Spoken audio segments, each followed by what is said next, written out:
I don't know about you, but I'm a wife and I want to respect my husband more.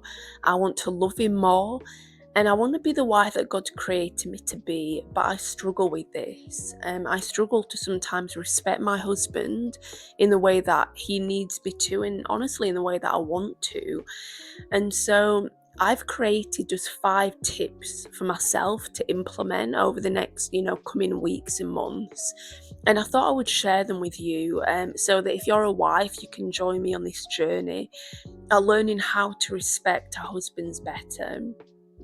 So the first thing that I'm challenging myself in is to let my husband actually have a voice. So in Ephesians 5, we are called to submit to our husbands. And if you're a Christian woman, then hopefully you will believe that God has gifted men to be the leaders and the pastors of our home.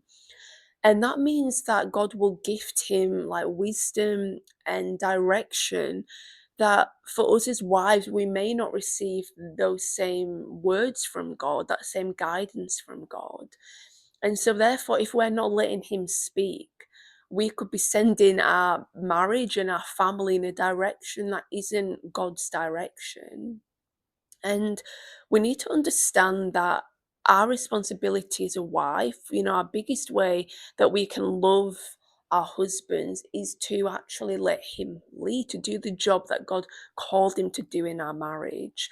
So I know for me, this looks like less interrupting, less leading the conversations and actually asking more open questions and just challenging myself to serve my husband and actually put him first, rather than wanting my own way. When you let someone have a voice, you're letting them speak their opinion and you're letting them share maybe what they want. And that isn't easy. And that's why often it's easy to take over and try and let your voice be the loudest so that you get your own way. And in marriage, that's not how it works. And I've only been married for 2.5 years, and I've realized already on numerous occasions that that isn't the way to have a fruitful marriage. So just challenge yourself. I know that I'm challenging myself. How can I maybe reduce the amount that I speak and let my husband speak and have a voice? Um, you may be like me and are married to someone who's a bit more introverted, a bit more quiet, and I'm not really like that. And so it's going to be a challenge. If by nature you are a loud person and your husband is a bit quieter, then it's going to take a bit of work. But your husband won't have the confidence to speak up if you're not letting him speak up. So that's something that I'm challenging myself with. The second thing that I'm working on is to encourage him. So in Ephesians chapter 4:29, it talks about building each other up and encouraging one another and not letting negative talk, take over.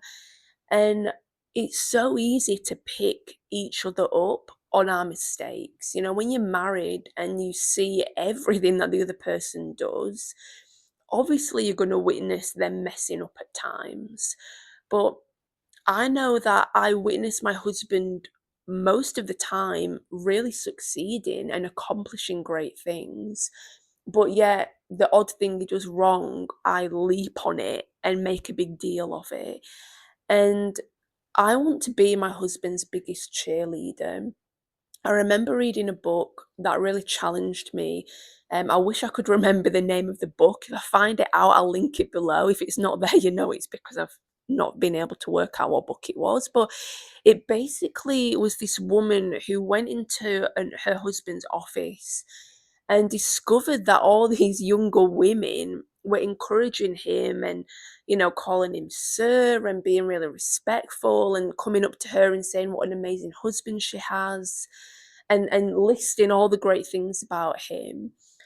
And she, in the book, it says that she went out into the car park, got in a car, and just burst out crying. She was like, how have I become this woman, this wife, who puts my husband down, but yet he's going into the office and he's speaking to these younger, beautiful women who are so encouraging him. and seeing all his good qualities, and I'm just instead picking up all the faults. And I know that as wives, obviously, we will witness faults and issues and things that go on at home that, let's say, those women at work wouldn't. But we also see how amazing our husbands are in our personal lives, in a really personal way. And so we want to be that cheerleader, we want to be encouraging our husbands in their work, in the way that they leave the home, if they're fathers, how they father your children. You want to be sharing these words of encouragement. And I know for me, I do not do that the way that I want to. And if I'm being truly honest, it's because I'm not the most natural at being an encourager. Often I am actually to people that I don't know as well, to the people that I know and love closely, really know. I often don't encourage them the way that I should, and maybe it's coming from a place of insecurity. I don't know. I'm trying to figure it out. But I want to be vulnerable with you guys, because I'm sure a lot of you are probably in a similar situation to me where, your lack of encouragement isn't coming from a place of you being really mean or wanting to put your husband down or disrespect him. It's actually just coming from a place of you not really knowing how to encourage him. And so pray about it, ask God, how can I encourage my husband more? A bit of a silly example that I did is I am a bit better at encouraging people through words, like written words, than verbally. And so I remember just writing my husband these notes like on my phone. And then I would actually read them out because I did want it to be verbal. But I had to, in a way, write a bit of a script first that I then would share afterwards. And my husband really appreciated it, even though he knew that had to, in a way, script it a little bit and ponder it and figure out what to say. He knew that because I had pondered it, that everything I was saying was truthful and not just in the moment, and because I felt like I had to say it. And so, if you're like me and you're better at writing things down first before you speak them, go ahead and do it. Your husband's not going to laugh at you or think, why are you doing it like that? He just wants the encouragement in any form. And so, just find whatever works for you, but just make sure that you're practically doing something to encourage your husband on a regular basis. The second thing is to be a helper. So in Genesis 2:18, um, it says that Eve was actually created to be a helper for Adam. So what does that mean as a wife? Well, I think that one of the unique things that you can do is really support your husband's ambitions in life, his maybe career ambitions or other ambitions. Your husband probably is full of, things that he wants to do. Like, he probably has so many goals and aspirations. And some of those goals and aspirations will require help. And you want to be that helper, whether that's saying to him, you want to go and do this night course so that you can start this new career. I'll look after the kids that night, or I'll do the cooking or cleaning that night. Or it could be, your husband maybe wanting to start a new business idea and wanting you to be there with him as his business partner. It could be anything, to be honest. But as a wife, we want to be that helper. And whether that's you just simply like the point before, encouraging him, that could be your way of supporting him, could be through encouraging him to go ahead and pursue those dreams. But I'm just reminded that Adam didn't tend and look after the garden by himself. When Eve came along, they did that together. And now that you are married, you work through life together, and you should be helping one another out. And as a wife, especially, it's a real calling for us to do that. Your husband will have so many ambitions and leadership responsibilities as well that he really, feels like he's going to be called to do. And it's going to be difficult for him to do that if he's not receiving support and help from home. So That's something that I'm challenging myself with and would encourage you to as well. The fourth thing is to not disrespect your husband. So in Genesis 2:24, it says that we become one flesh. So when you disrespect your husband, especially like in front of other people, if you're putting him down in front of your friends, especially like in front of your children, not only are you disrespecting him, you're actually disrespecting the both of you. Your marriage in general, you're putting down if you're putting him down, because your husband represents you just like you represent your husband, because you're now one flesh. Um, and I think often as a wife, it's easy to critique and it's easy to nag. And it's so easy to make your husband feel like he just is constantly making these mistakes all the time. And we need to be careful how we maybe pick our husbands up on things that he maybe is doing wrong. Let's face it, sometimes our husbands will make mistakes and make errors that may need us, picking them up on them, and the same with our husbands to us. Sometimes we make mistakes that need to be talked about. However, you don't want to do it in a way that really belittles him and puts him down, because that is disrespecting him. You want to do it in a loving way, and understand as well that how you speak about your husband in public will impact how you view him in private too. Your voice carries a lot of weight, like we've just been talking about, and how you verbally speak about him will really make a difference in how you view him. And I think it's just important to be aware of that. And so just make sure that, especially when you're around like friends and family, and obviously your children as well, just to be speaking kind, encouraging words about your husband, especially when he's not there.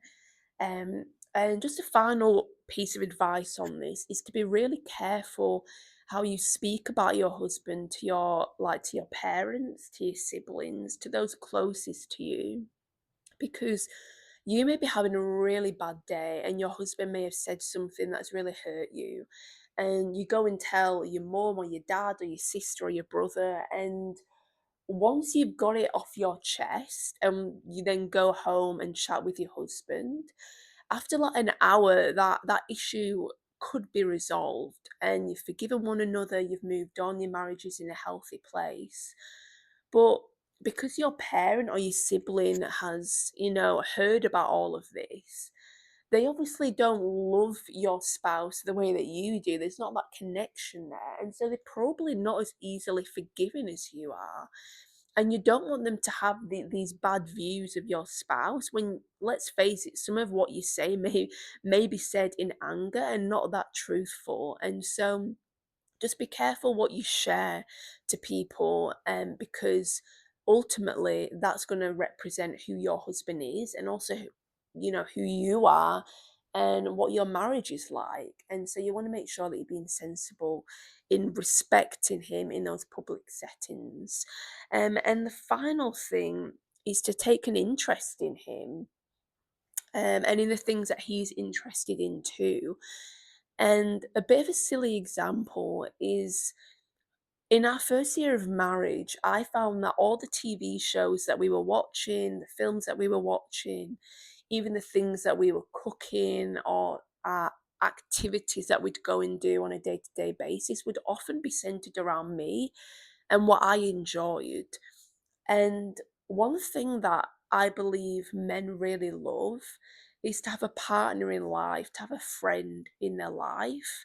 Your husband wants you to be their best bud. They want you to live life with them, take an interest in the things they enjoy. Like, for example, if you just went on a walk with your husband, if he's not really into walking and you were just chatting about life, it's probably a lot harder for him to really be vulnerable in a setting that he doesn't feel comfortable in, or maybe that isn't his preferred place to be. Whereas if your husband actually really likes, I don't know, like going kayaking, or playing a certain kind of sport, then if you do those things with him, chances are he'll probably open up a bit more because he's in an environment where he feels safe, where he knows that you've actually taken an interest and maybe gone out of your comfort zone for him. And so therefore he probably will feel in a better place to be vulnerable. And so there's so many reasons why you should take an interest in your husband, because it makes him feel valuable. It makes him feel like you genuinely care, but it also gives him opportunity to probably open up in ways that he wouldn't in other settings. So they're five kind of ways that I'm really trying to work on respecting my husband, loving him the way that I want to.